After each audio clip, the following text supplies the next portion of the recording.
샬롬 할렐루야. 창세기 38장 11절에서 13절이요.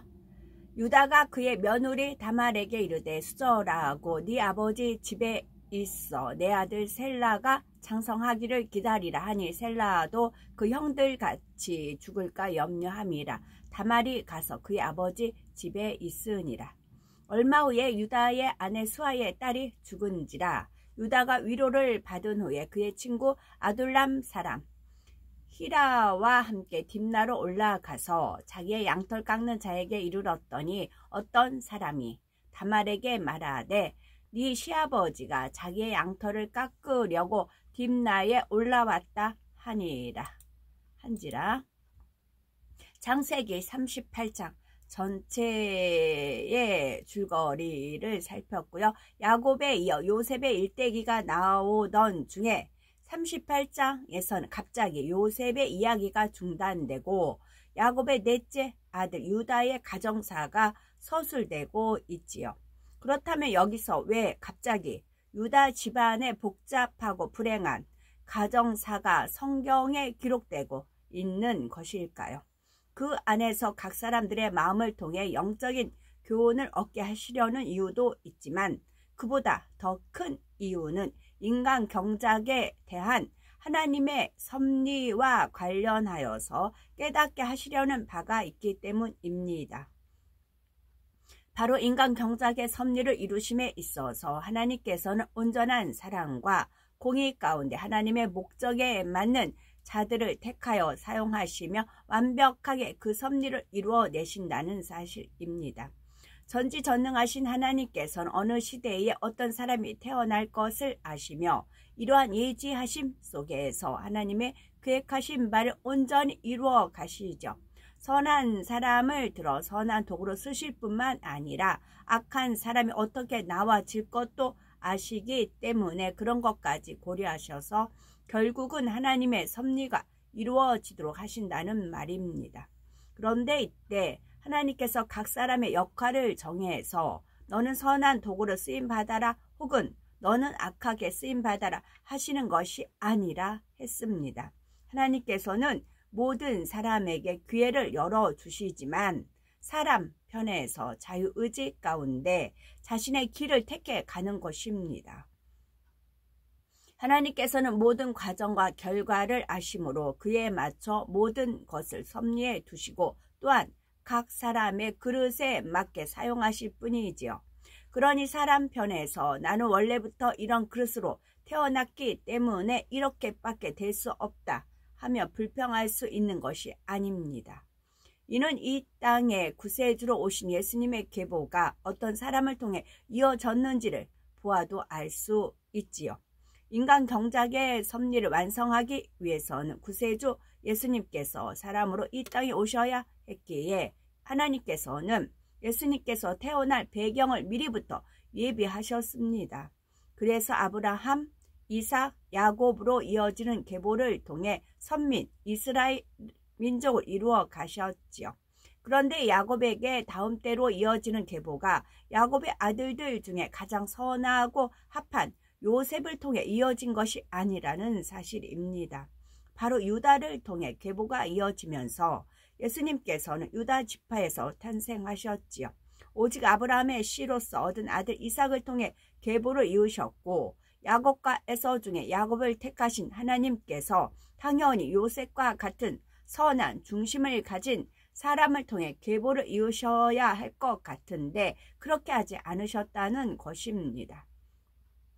물론 요셉은 그 누구도 감당할 수 없는 큰 사명, 즉 애굽의 총리가 되어 이스라엘 족속이 큰 민족을 이루기까지의 길을 예비하는 사명을 온전히 감당했지요.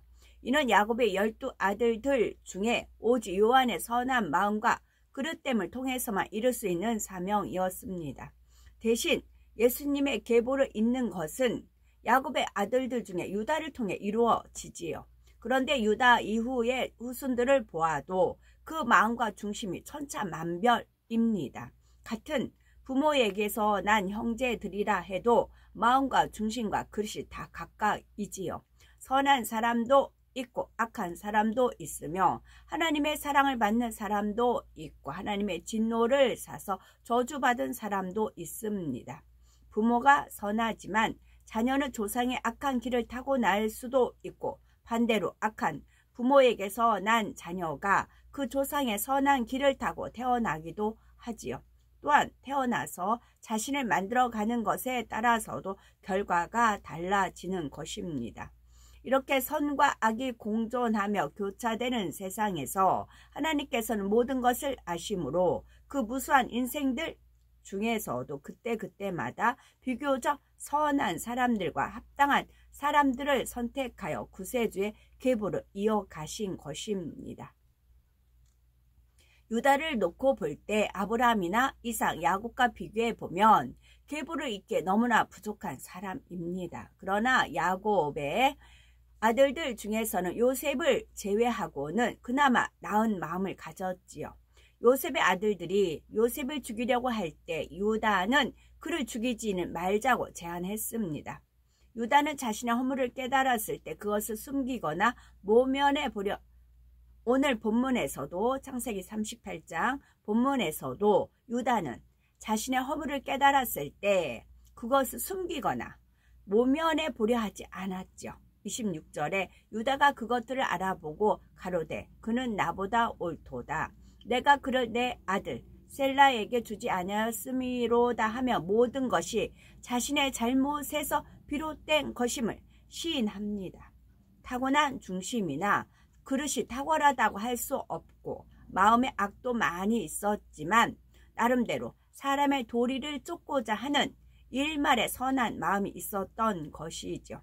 물론 예수님께서 유다 지파에서 나셨다 하여 조상의 길을 받고 태어나는 아담의 후손으로 나신 것은 아니지만 그래도 형식적인 계보를 이어감에 있어서 이처럼 하나님께서는 그나마 선한 자들을 택하시고 목적에 맞는 사람들을 택하여 하나님의 섭리가 성취되게 하신 것입니다.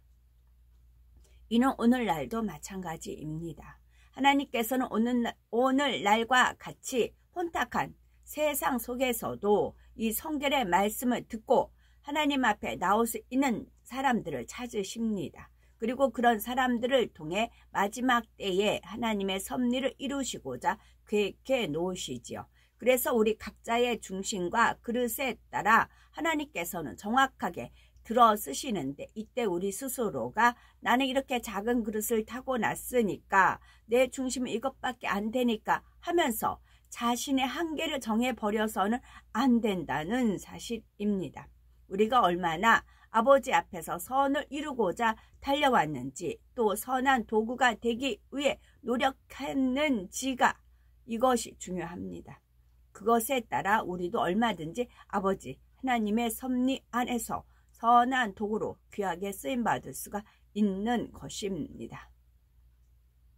38장에 등장하는 각각 인물들을 살펴보면 오늘 본문에 유다는 일찍 자식들도 잃고 자신도 큰 수치를 당해야 했는데 이는 요셉을 노예로 팔았던 형제들에게 어떤 보응이 임하게 되었는지를 보여주는 하나의 샘플로서 기록된 것입니다. 사람이 악을 행했을 때 그리고 악을 버리지 않고 계속 쌓아갔을 때 그것은 반드시 심은 대로 거두게 된다는 진리를 보여주고 있는 것입니다. 유다가 비록 요셉의 목숨만은 살리고자 했지만 그도 역시 요셉을 팔아 넘기는 큰 악에 동참했기에 아들을 둘씩이나 잃게 되는 보응이 임했던 것을 봅니다. 물론 그렇게 되기까지는 단지 요셉을 팔았다는 것 외에도 그가 가진 악들이 쌓여온 결과였으며 죽은 아들들 역시 그러한 보응을 받을 만한 커다란 악들을 계속 쌓아온 결과이지요. 그것은 유다와 유다의 아들들이 야곱을 통해 하나님에 대해 듣고 배워서 알기는 했지만 그것을 마음으로 받지는 못했기 때문입니다. 때를 쫓아 제사를 드리기도 하며 형식적으로는 하나님을 섬겼지만 마음의 악을 버리지 않았고 자기 생각에 맞춰 하나님을 섬겼던 것이지요. 그랬기 때문에 이방 여인을 아내로 취했던 것이고 그러다 보니 이방인들이 섬기는 우상의 집안에 틈탈 수가 있었습니다. 결국 하나님께서 가장 싫어하시는 우상 숭배, 탐심은 우상숭배니라. 가장 싫어하신 우상숭배와 그로부터 비롯된 많은 악들을 행하게 되지요. 바로 유다의 아들들도 하나님에 대해 듣기는 했지만 이처럼 점점 이방 풍속과 그들의 죄악에 함께 빠져들어가면서도 자신들의 죄악을 깨닫지 못했던 것입니다. 아버지 유다를 통해서도 신실한 신앙의 모습을 제대로 보고 자라지 못했기 때문에 아비의 가르침 역시 마음에 와닿지를 않았지요. 그러다 보니 빠르게 악에 악을 쌓아갔고 결국 하나님께서 진노하시는 선을 넘음으로 장자 엘의 경우는 하나님의 저주 가운데 갑작스런 죽임을 당한 것이었습니다.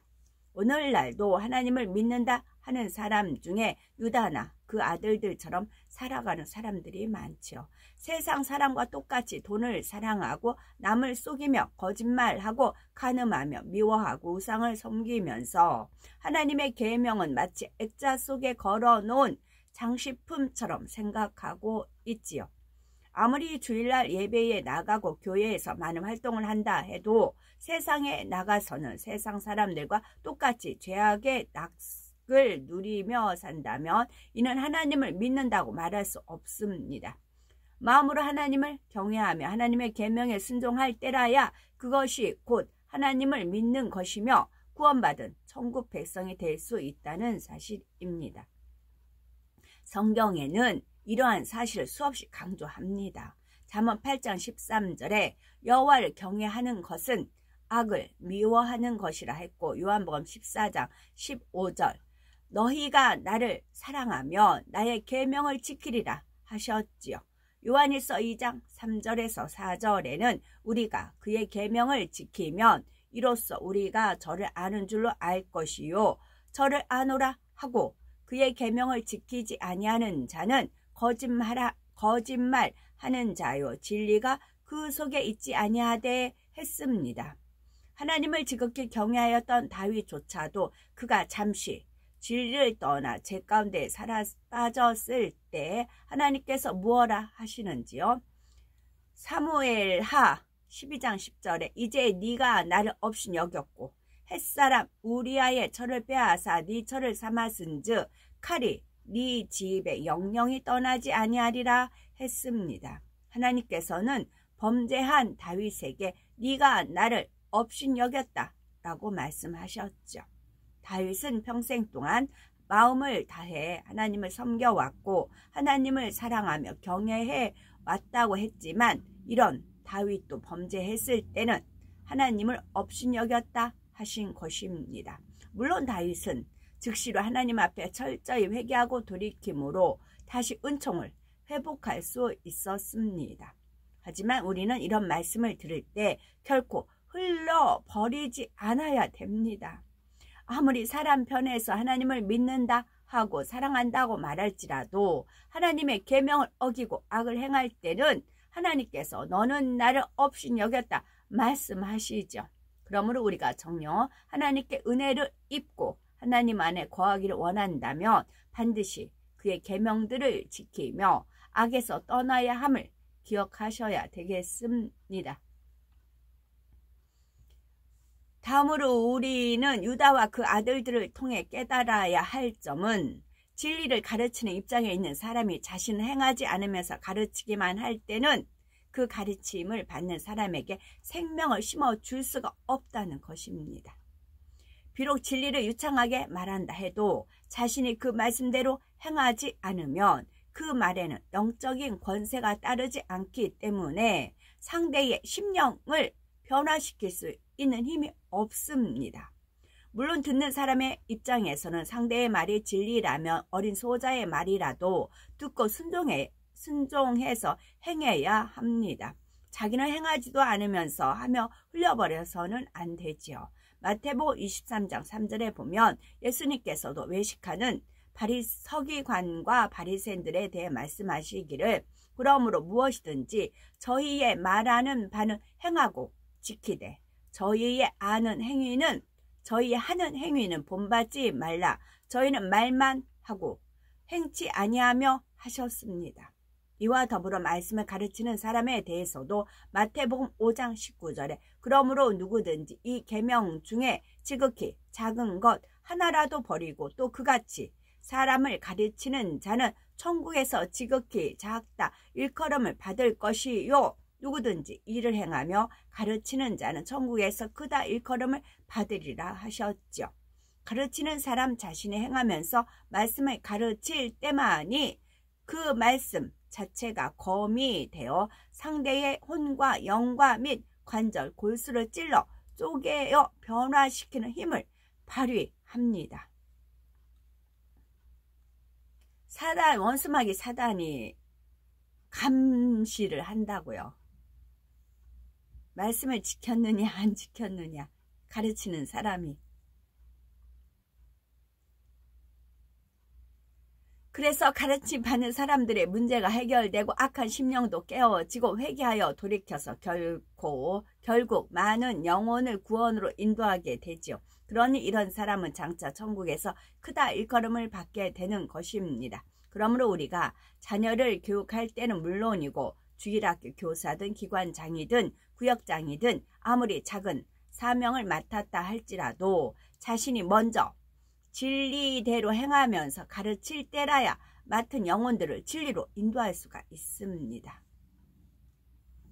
유다는 자신들의 대함에 있어서 유다는 자녀들을 대함에 있어서 상대의 입장을 살피고 화평을 쫓으려 하기보다는 자신이 보기에 옳다고 생각하는 것을 관철시키려는 편이었습니다. 큰 아들 엘이 죽었을 때도 둘째 아들인 오난에게 형에 대한 도리를 다하도록 겉면해 보거나 의사를 물어본 것이 아니었지요.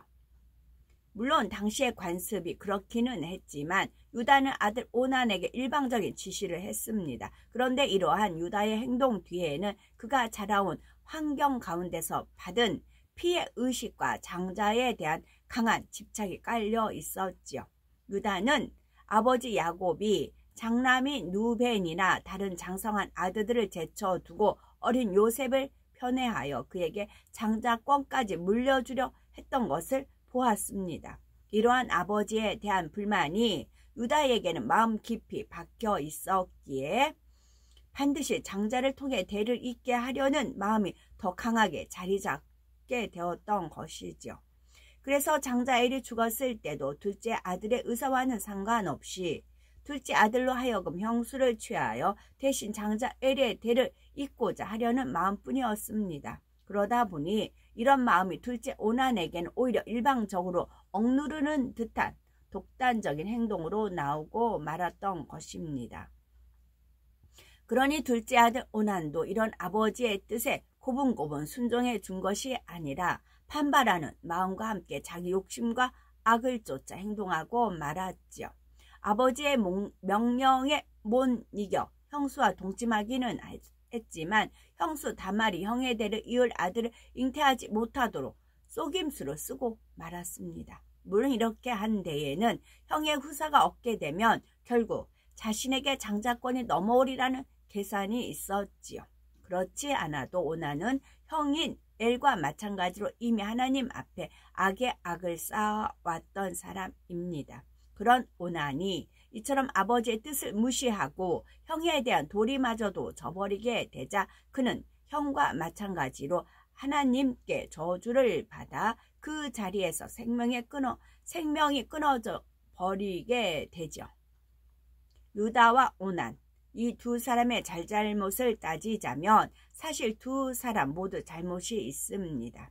유다는 아버지로서 자녀의 의중을 무시한 채 독단적으로 지시하고자 했으니 잘못이고, 오난은 그런 아비에게 반발하여 뜻을 거슬러 나갔으니 잘못이지요.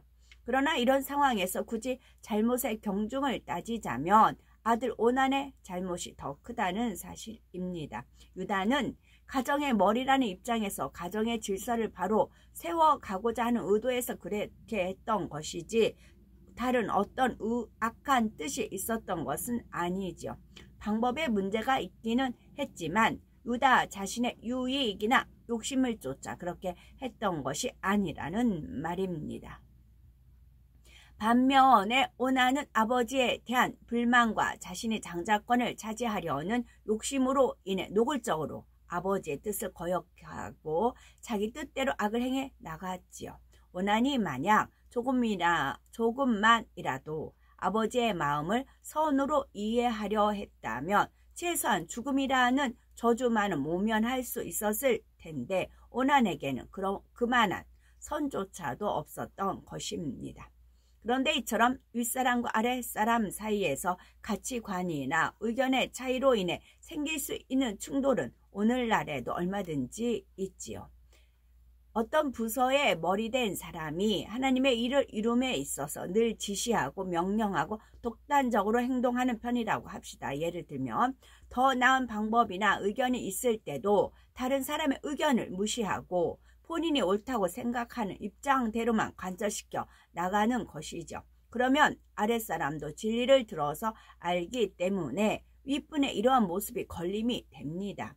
진리는 화평 가운데 상대의 의견도 존중하는 것인데 저렇게 남의 의견은 듣지도 않고 독단적으로만 하시네 하면서 불만을 품기도 하지요. 물론 아무리 윗분이라도 명백한 비진리를 명하하며 범죄하라고 한다면 거기에는 절대로 순종해서는 안 되죠. 그런데 만약 이것도 가하고 저것도 가한 상황에서 윗분이 자신의 의견만을 주장한다면 어찌해야 할까요? 설령 내가 더 좋은 의견을 갖고 있다 해도 일단은 질서상 마음을 모아 순종하여 먼저 화평을 쫓는 것이 진리입니다. 그렇지 않고 내가 아는 진리로 인해 윗사람에 대한 불만을 품고 여기저기에 그의 허물을 말한다거나 윗분의 지시를 어기고 자기 마음대로 일을 처리해 나간다면 하나님께서는 무엇이라 하시겠는지요. 물론 윗사람도 잘한 것은 아니지만 하나님께서는 아랫사람에게 더 악하다고 하신다는 사실입니다. 그러므로 상대가 진리로 행하지 않는다고 해서 내 방법과 내 생각대로 상대와 부딪힌다면 이것은 결코 진리가 아님을 알아야 하지요. 더구나 상대가 질서상 윗사람일 때는 아랫사람 편이 더 악이 많은 것을 알아야 합니다. 모든 것을 하나님께 맡기고 선을 쫓고자 할 때 하나님께서 그 선한 마음을 보시고 상대를 주관해서 모든 것에 합력하여 선을 이루어 주실 수가 있지요. 그렇지 않고 자신의 의 가운데 육의 방법을 쫓게 되면 오히려 상황은 점점 더 힘들어지고 상대와의 관계도 더 악화된다는 사실입니다. 성령의 9가지 열매 중에 화평의 열매가 있지요. 나와 마음을 같이 하는 사람만이 아니라 전혀 다른 사람이라 할지라도 더불어 화평을 이룰 수 있는 마음이며 내 믿음과 입장에만 맞추지 않고 상대의 믿음과 입장에 맞춰줄 수 있으므로 이것도 저것도 간 양면성에 있는 마음이 바로 성령의 9가지 열매 중에 화평입니다. 진리에서 벗어나는 것이 아니라면 설령 내가 옳다 할지라도 나를 주장하지 않고 상대에게 맞춰줄 수 있는 마음이며 모든 사람의 유익을 쫓아 은혜를 끼치는 마음이지요. 또한 나를 드러내고자 하지 않고 사람에게 걸림이 되지 않으며 언행에 편벽됨이 없는 마음입니다. 그러니 성령의 9가지 열매 중에 이러한 화평의 열매 하나만 맺혔다고 해도 가정이든 직장이든 우리가 있는 곳마다 얼마나 행복하고 사랑이 넘쳐나겠는지요. 그러므로 자기 유익을 구하는 마음이나 자기 의와 아집으로 인해 다른 사람과 부딪히고 소리나며 화평을 깨뜨리는 모습이 남아있다면 그것을 신속히 뽑아내 버려야 되겠지요. 오직 상대의 유익을 구하며 범사에 헤아려 선을 쫓을 수 있는 우리가 되셔야 되겠습니다. 어떤 일을 하다 보면 이 일은 내 마음대로 할 수 있다면 참 쉽게 잘할 수 있을 것 같은데 이런 생각이 들 수가 있습니다. 사람도 자신이 원하는 사람을 쓰고 방법도 자신이 보기에 좋은 대로 하며 모든 것을 자기 계획대로만 할 수 있다면 일이 너무나 쉽게 될 것 같지요. 그런데 과연 그렇게 할 수 있다고 해서 자신이 계획한 대로 모든 일이 될 수 있을까요? 결코 그렇지 않죠. 더욱이 이 세상의 모든 일들은 자신이 원하는 대로만 할 수는 없습니다. 자신을 따르는 사람이 있는가 하면 자신을 반대하는 사람도 있고 자기가 원하는 방법대로 할 때도 있지만 그렇지 않을 때도 있습니다. 모든 것을 자기가 원하는 대로만 할 수 있는 것이 아니죠. 설령 막강한 권세를 가지고 있어서 다른 모든 사람을 자신이 원하는 대로 따르게 할 수 있고 그래서 어떤 일을 아무 잡음 없이 이루었다 해도 그것을 화평이라 할 수는 없습니다. 그렇다면 우리는 주변과 얼마나 화평을 이루시는지요? 우리의 권세 앞에 눌려서 다른 사람들은 아무 말 못하고 있는 것을 혹시 화평이라 생각하고 있지는 않으시는지요? 다른 사람들이 우리와 부딪히기 싫어서 모두 우리의 뜻을 따라주는 것인데도 혹시나 자신은 화평을 이루었다고 생각하지는 않으시는지요? 우리를 따르는 사람과는 화평하지만 따르지 않는 사람과는 불편하다 하며 저 사람이 악해서 그래 하며 상대의 탓으로만 돌리시는지요? 참된 화평이란 진리 안에서 모든 사람과 화평을 이루는 것입니다.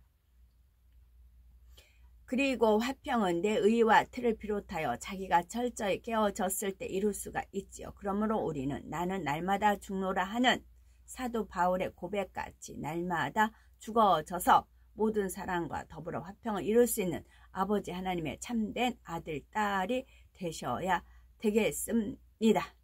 아멘. 제가 34세 때 부활절날, 그러니까 이제 하나님 육성, 진짜 광활한 공간에 울려 퍼지는 하나님의 육성 음성을 들은 겁니다. 세상 끝날까지 너와 진짜 세상 끝날까지 너와 함께하리라. 그 우렁차고 맑고 깨끗한 그 음성을 이제 들었어요. 근데 그 상태는 제가 진짜 없는 상태였어요. 무상태. 회개 기도 막 하고 해서 영이 진짜 충만해서 그 음성을 들었어요. 그리고 나서는 제가 내 영혼이 은총이 입어 이제 그 찬양을 이제 부르고 이제 그때부터 일주일은 방언 찬양이 나오는 겁니다. 설거지 할 때도 방언 찬양 막 붕붕 떠다니는 것 같아요. 온몸이 정말 새털같이 가볍고 막 날아다니는 것 같아요. 모든 것이 척척척 형통하고 그랬어요. 그게 일주일이었어요. 더 안 가더라고요. 그래서 그 경지까지 가려고 이제 계속 죄를 빌리까지 싸워서 왔던 겁니다. 그 음성은 이제 2번 안 들렸어요. 그냥 내 안에 말씀으로 조명하는 그런 음성이 들리는 거고요. 근데 이제 어제부터 아버지께서 그 음성을 떠올려 주세요. 그래서 제가 그걸 항상 사모했던 것이 있잖아요. 바라봄의 법칙이죠. 늘 그 음성을 이제 제 영의 어떤 상태였을 때 그 음성을 들은 걸 알았기 때문에 그랬죠. 아버지께서 어제 이제 은혜 가운데 제가 그렇게 그 음성을 듣길 원했잖아요. 대신에 네가 그 음성을 바라면 어떻겠느냐 그러세요. 네가 대신에 와라. 내 음성을 들려고 하지 말고 네가 나 음성 있는 데로 와라 그러시더라고요. 그래서 이제 그 같은 찬양을 하더라도 그런 마음으로 찬양을 합니다. 제가 찬양을 해서 아버지 들었던 음성 있죠. 그 음성과 내 찬양이 맞닿는 그런 마음으로 찬양을 합니다. 그래서 다른 때와 같이 틀리게 이제 파워라고 해야 되겠죠. 하나님의 은혜, 권능, 권세 그런 거라 할 수 있어요. 그건 하나님께서 허락을 하신 겁니다. 근데 이게 이제 영원히 허락이 된 게 아니고 잠시 그런 허락인지는 그건 모르겠어요. 그랬는데 어쨌거나 제가 아버지 음성을 들었던 그 경지는 제가 알아요.